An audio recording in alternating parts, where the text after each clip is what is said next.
ಇನ್ನು ಅಯೋಧ್ಯೆ ವಿಚಾರಕ್ಕೆ ಸಂಬಂಧಪಟ್ಟಂಗೆ ಮಾತಾಡಬೇಕು. ಜನ ಎಷ್ಟು ಭಯ ಭಕ್ತಿಯಿಂದ ಕಳಿಸಿದ್ರು ನೋಡಿ, ದುಡ್ಡು ಕಳಿಸಿದರು, ಚಿನ್ನ ಕಳಿಸಿದರು, ಬೆಳ್ಳಿ ಕಳಿಸಿದರು. ಆದರೆ ಆಗಿದ್ದೇನು ಏನೋ ಹೆಂಗೆ ಗೊತ್ತಾ, ಇದು ಭಾಳ ಬೇಗ ಬಯಲಾಯಿತು. It's very important.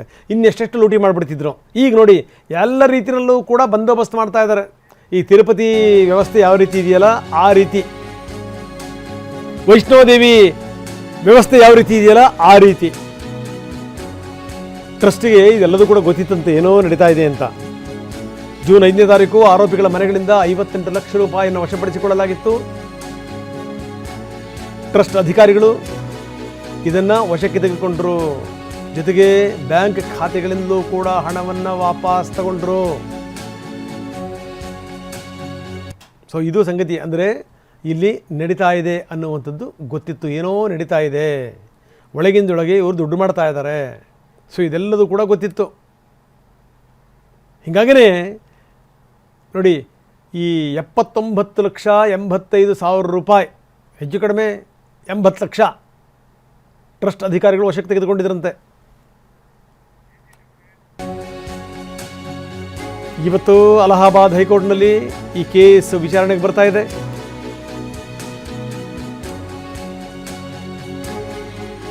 ಲಕ್ನೋ ಪೀಠದಲ್ಲಿ ಇದು ವಿಚಾರಣೆ ನಡೆಯುತ್ತೆ. ತನಿಖೆಯನ್ನು CBIಗೆ ವಹಿಸಬೇಕು ಅಂತ ಸಲ್ಲಿಸಲಾಗಿರುವಂಥ ಅರ್ಜಿ.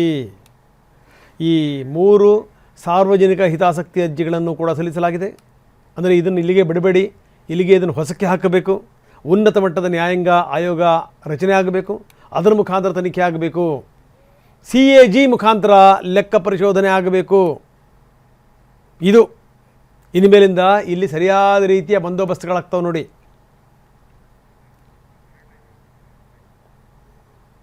ಸೊ ಇದು ಸಂಗತಿ.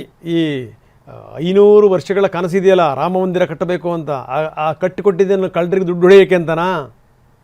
ಅಲ್ಲ, ಅದೊಂದು ಭಾವನೆ. ಅದೊಂದು ಭಾವನೆಗಳ ತಾಣ, ಅದು ಭಕ್ತಿಯ ತಾಣ, ಅದು ಶ್ರದ್ಧೆಯ ತಾಣ, ಅದು ನಂಬಿಕೆಯ ತಾಣ. ಅದು ಸೊ ಅಂಥದ್ರಲ್ಲಿ ದುಡ್ಡು ಹೊಡಿತಾ ಕೂತ್ಕೊಂಡ್ಬಿಟ್ರೆ. ಇನ್ನು ಮಹದೇವಪ್ಪ ಪ್ರಶ್ನೆ ಮಾಡಿದ್ದಾರೆ, ಇದಕ್ಕೆ ಸಂಬಂಧಪಟ್ಟಂಗೆ RSSನ ನಿಲುವೇನು? HC ಮಹದೇವಪ್ಪ ಈಗ ಮತ್ತೆ ಮಾತಾಡೋಕ್ಕೆ ಶುರು ಮಾಡಿದರು. ಮಂತ್ರಿ ಪಟ್ಟ ಸಿಗದೇ ಇದ್ದಂಥ ಮಹದೇವಪ್ಪ ಅಲ್ಲಿಂದ ಇಲ್ಲಿ ತನಕ ಮಾತಾಡಿರಲಿಲ್ಲ. ಈಗ ಮತ್ತವರು ಮಾತಾಡ್ಲಿಕ್ಕೆ ಶುರು ಮಾಡಿದ್ದಾರೆ. ಮಂದಿರ ಅಲ್ಲೇ ಕಟ್ಟಬೇಕು ಅಂತ ಇದ್ರಲ್ಲ, ಈಗೇನು ಹೇಳ್ತೀರಿ? ಸೋಕಾಳ್ ರಾಮಭಕ್ತರು BJPಯವರು ಏನು ಹೇಳ್ತಾರೆ ಅಂತ ಪ್ರಶ್ನೆ ಮಾಡಿದ್ದಾರೆ HC ಮಹದೇವಪ್ಪ. ಬನ್ನಿ, ನಮ್ಮ ಪ್ರತಿನಿಧಿ ಹರೀಶ್ ಈಗ ನಮ್ಮೊಂದಿಗೆ ನೇರ ಸಂಪರ್ಕದಲ್ಲಿದ್ದಾರೆ. ಹರೀಶ್, ಭಾಳ ಗಮನಿಸಬೇಕಾದಂಥ ಸಂಗತಿ ನೋಡಿ, ಆಗಬೇಕಾಗಿರುವಂಥದ್ದು ಬೇಗನೆ ಆಯಿತು ಅನ್ನುವಂಥದ್ದು ಇದೆಯಲ್ಲ, ಅದೇ ಸಮಾಧಾನ. ಇಲ್ಲಾಂದರೆ ಬಿಟ್ಟುಬಿಟ್ಟಿದ್ರೆ ಇನ್ನೊಂದು 4-5 ವರ್ಷಕ್ಕೆ ಎಷ್ಟು ದುಡ್ಡು ಮಾಡ್ಕೊಂಡ್ಬಿಡ್ತಿದ್ರು ಏನೋ. ಏನೇನೋ ಗತಿಲ್ದಿರುವಂಥವ್ರು ಹೆಂಗೆ ಮನೆ ಮಾಡ್ಕೊಂಡ್ರು, ಹೆಂಗೆ ಹೊಲ ಮಾಡ್ಕೊಂಡ್ರು, ಹೆಂಗೆ ಆಸ್ತಿ ಪಾಸ್ತಿ ಮಾಡ್ಕೊಂಡ್ರು, ಎಷ್ಟು ದುಡ್ಡಿತ್ತು ಅದನ್ನೆಲ್ಲ ನೋಡಿದ್ರೆ ಆಶ್ಚರ್ಯ ಆಗುತ್ತೆ. ಇಲ್ಲಿ ವ್ಯವಸ್ಥಿತವಾದಂಥ ಒಂದು ಗುಂಪು ದೋಚೋದ್ರಲ್ಲೇ ನಿರತವಾಗಿತ್ತು ಅನ್ನುವಂಥದ್ದು ಕೂಡ ಸ್ಪಷ್ಟ. ಈಗ ನೋಡಿ, ಇವತ್ತು ಈ ಅರ್ಜಿಯ ವಿಚಾರಣೆಗೂ ಕೂಡ ಬರ್ತಾ ಇದೆ. ಬರೀ ಇಲ್ಲಿಗೆ ನಿಲ್ಲಲ್ಲ, ಇದು ಉನ್ನತ ಮಟ್ಟದ ತನಿಖೆ ಆಗಬೇಕು ಅಂತ ಕೂಡ ಒತ್ತಡಗಳು ಜಾಸ್ತಿ ಆಗ್ತಾ ಇವೆ. ಏನಿದೆ ಹೆಚ್ಚಿನ ವಿವರ?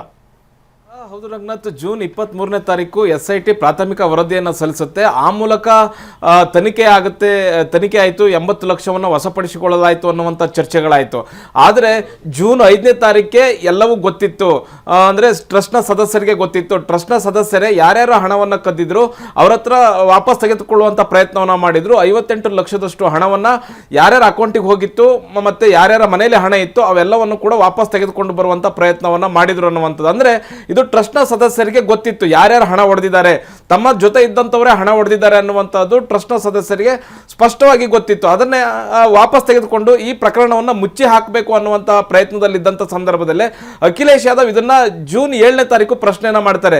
ಇಲ್ಲ, ರಾಮ ಮಂದಿರ ದೇಣಿಗೆಯಲ್ಲಿ ಸಾಕಷ್ಟು ಲೂಟಿಯನ್ನು ಮಾಡಲಾಗ್ತಿದೆ, ಇದ್ರ ಬಗ್ಗೆ ತನಿಖೆ ಆಗಬೇಕು, ಉತ್ತರ ಪ್ರದೇಶ ಸರ್ಕಾರ ಇದನ್ನ ತನಿಖೆಗೆ ಒಳಪಡಿಸಬೇಕು ಅನ್ನುವಂಥ ಒತ್ತಾಯವನ್ನು ಮಾಡಿದ ಮೇಲೆ ಯೋಗಿ ಆದಿತ್ಯನಾಥ್ ಅವರು ಇದನ್ನ SITಗೆ ಕೊಡ್ತಾರೆ. SITಗೆ ಕೊಟ್ಟ ನಂತರ SIT ಇಂದ ಬರುವಂತದ್ದೇನು 80 ಲಕ್ಷವನ್ನು ನಾವು ವಶಪಡಿಸಿಕೊಂಡಿದ್ದೇವೆ ಅನ್ನುವಂಥದ್ದನ್ನು ಹೇಳ್ತಾರೆ.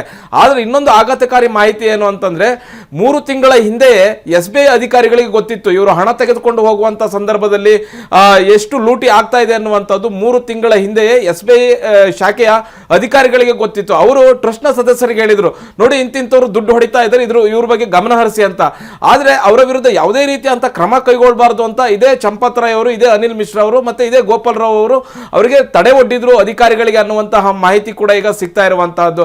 ಅಂದ್ರೆ ಈ ಪ್ರಕರಣದಲ್ಲಿ ಹಣ ಲೂಟಿ ಹೊಡೆದಿರುವಂತಹದ್ದು, ದೇಣಿಗೆಯನ್ನ ಲೂಟಿ ಹೊಡೆದಿರುವಂತಹದನ್ನ ಮುಚ್ಚಿ ಹಾಕಬೇಕು ಅನ್ನುವಂತಹದ್ದು ಹಿಂದಿನಿಂದಲೂ ಕೂಡ ಸಾಕಷ್ಟು ವ್ಯವಸ್ಥಿತವಾಗಿ ಮಾಡ್ಕೊಂಡು ಬಂದಿದ್ರು ಅನ್ನುವಂಥದ್ದು ಗೊತ್ತಾಗ್ತಾ ಇದೆ. ಈಗ ದೇಶಾದ್ಯಂತ ಸಾಕಷ್ಟು ಆಕ್ರೋಶ ವ್ಯಕ್ತ ಆಗ್ತಾ ಇದೆ.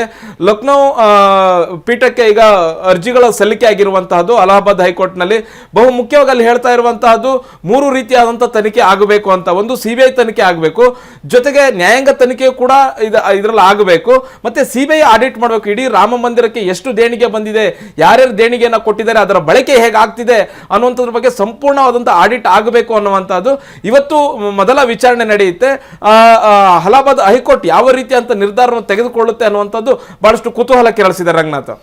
ಎಸ್, ಧನ್ಯವಾದ ತಮ್ಮೆಲ್ಲ ಮಾಹಿತಿಗೆ.